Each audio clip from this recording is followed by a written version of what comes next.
Menarik sebenarnya kisah satu dinar ni. Satu dinar ni kalau kita ikutkan sejarahnya, dia mula digunakan sejak zaman Rasulullah lagi.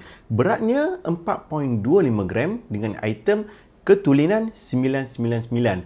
Setelah berlalunya lebih kurang 1400 tahun, satu dinar ini spesifikasi tersebut masih lagi sah dan diperakui nilainya di seluruh dunia. Antara benda yang menarik juga, satu dinar ini ketika zaman Rasulullah mampu untuk membeli seekor kambing.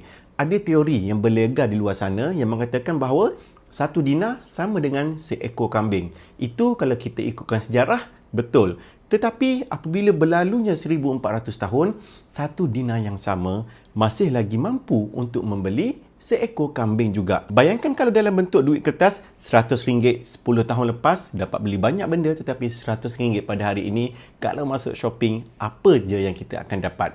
Sebab itulah apabila anda menyimpan satu dinar, bermakna anda bukan sahaja sekadar menyimpan logam dan juga wang kuning ini, tetapi anda juga menyimpan nilai yang besar di sebalik dinar emas itu sendiri.